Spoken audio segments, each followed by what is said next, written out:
Donc aujourd'hui, on est sur la plage et je vais te ramener un peu sur les dunes de sable ici. Hein, on va marcher le long ici. Le sujet de la vidéo, c'est quoi aujourd'hui? Avoir l'idée du siècle. Avoir l'idée du siècle. C'est quoi avoir l'idée du siècle?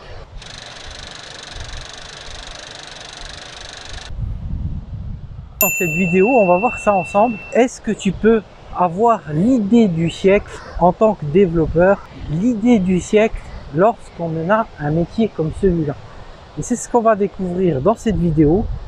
Donc je vais te prendre avec moi et puis on va marcher pour discuter de ce sujet-là. Donc à tout de suite, c'est parti. Si tu ne me connais pas, je suis développeur, codeur et formateur sur le code, sur la programmation. Donc n'hésite pas à t'abonner à la chaîne, bien sûr à liker cette vidéo. Et donc aujourd'hui, c'est le sujet, c'est avoir l'idée du siècle.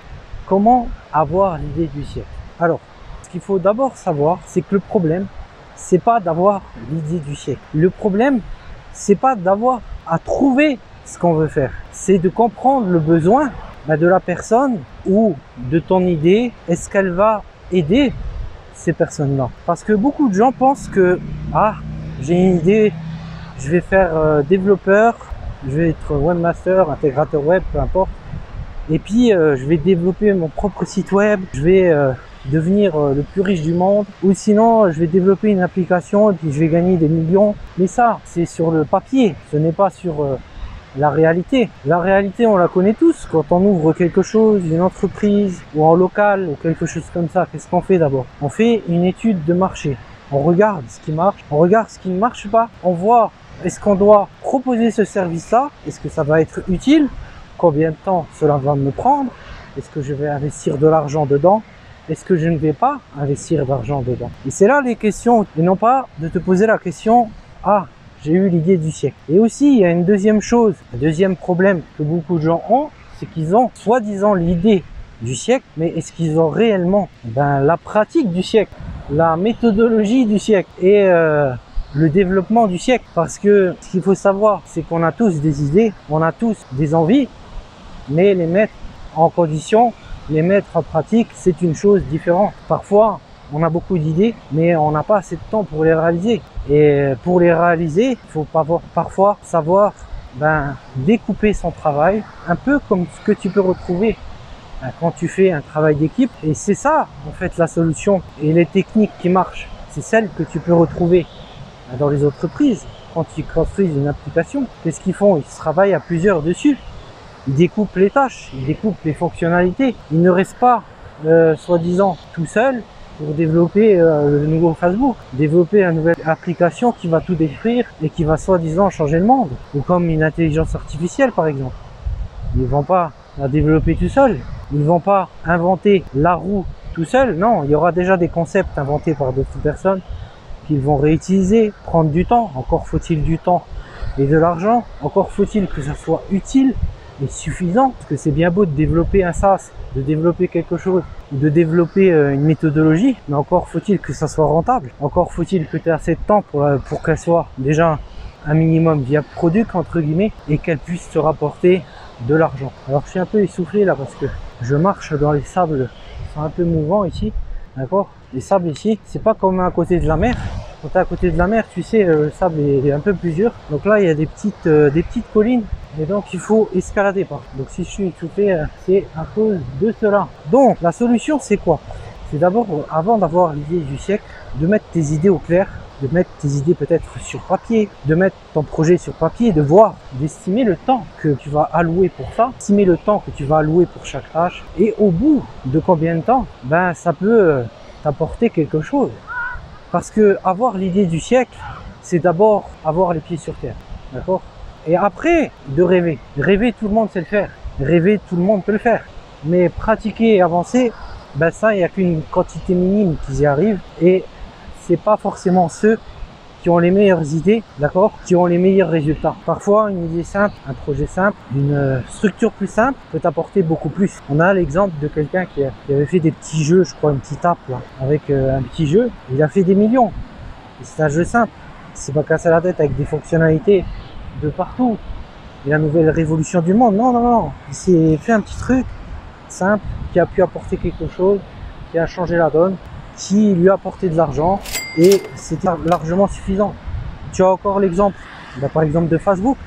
Ne crois pas que Facebook au départ c'était il comptait sur la publicité, il comptait sur quelque chose. D'abord c'était simplement des posts, des choses pour partager, et après seulement il a rajouté des fonctionnalités, embaucher des gens. Encore faut-il que c'est les prix, parce qu'il y a une chose qui pour n'importe quel site fonctionne, pour n'importe quelle chose fonctionne, et si tu pratiques cela, c'est cela qui va changer ta vie.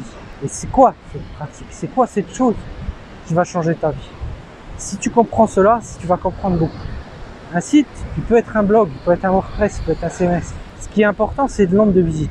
C'est le nombre de visiteurs pour que tu puisses en faire quelque chose. S'il n'y a personne qui visite ton site, s'il n'y a personne qui visite ton app, s'il n'y a personne qui visite ton réseau, à quoi il sert? À rien. S'il n'y a personne qui prend ton application, à quoi elle sert? À rien. S'il n'y a personne qui vient sur ta nouvelle fonctionnalité, ton SaaS, ça sert à rien.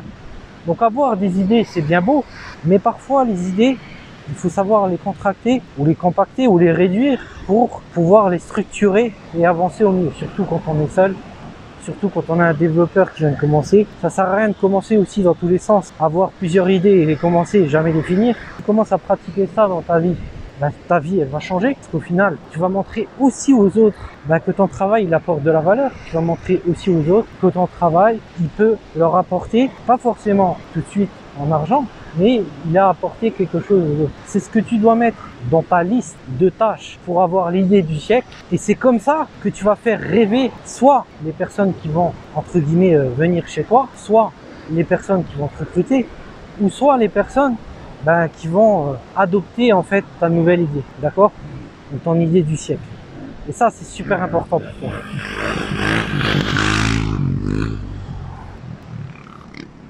Et donc ça c'est un concept qui ne se perd pas, c'est un concept qui restera pour toi gravé dans la pierre, gravé entre guillemets le temps de ta vie que toi tu vas vivre, et peut-être même après, qui sait, si tu as inventé l'application qui changera le monde ou qui changera la vie des gens après que tu ne sois plus sur cette terre, et ben là tu auras gagné quelque chose. Après c'est sûr que tu préféreras quand même que tu puisses en profiter de ton application, de la chose que tu vas faire, de l'idée que tu vas avoir. Donc si tu veux en savoir plus donc sur les métiers du développement, comment structurer tes idées, savoir utiliser tes idées pour pouvoir les vendre, si jamais tu veux te faire recruter, si jamais tu veux voir comment on réfléchit par rapport à ça, j'ai un petit kit de réussite qui a tout dedans.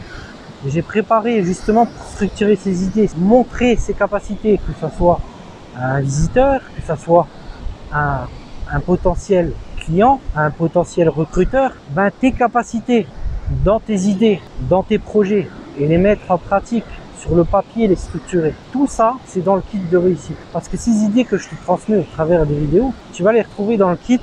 C'est vraiment quelque chose d'intéressant pour toi, pour structurer ta méthode, structurer tes idées. Et puis tu pourras revenir dessus pour justement savoir aussi comment te placer par rapport à ton idée, par rapport à ton activité, par rapport à ton projet que tu as. Si tu es en reconversion, si tu veux développer une application, que tu es sorti d'école, que tu as besoin de soutien par rapport à ça, j'explique comment gagner tes premiers euros, entre guillemets, en tant que développeur, justement, pour pouvoir te nicher sur un projet, et comment justement découper son travail et le structurer pour prouver aux autres que tu en as les capacités. Donc, si cette vidéo t'a plu, n'hésite pas surtout à t'abonner à la chaîne, à liker cette vidéo, à me dire aussi, toi, dans les commentaires, si tu as eu déjà des tonnes d'idées, plusieurs idées, mais que tu es parti plusieurs fois et que tu as changé plusieurs fois. Est-ce que tu t'es trouvé, toi, dans ces situations? Est-ce que tu arrives à structurer tes idées? Est-ce que tu arrives à structurer tes projets? Et ce qui t'apporte de la valeur, que ça soit dans ta vie professionnelle, dans tes recrutements, ou peut-être même avec tes clients? N'hésite pas à dire dans les commentaires, ça me fera plaisir. Et bien sûr, tu m'envoies un petit like sur cette vidéo. Et puis voilà, on est venu là, sur le bord de plage. Donc je te remercie d'avoir été là. Et puis je te dis à une prochaine vidéo. Salut chez toi.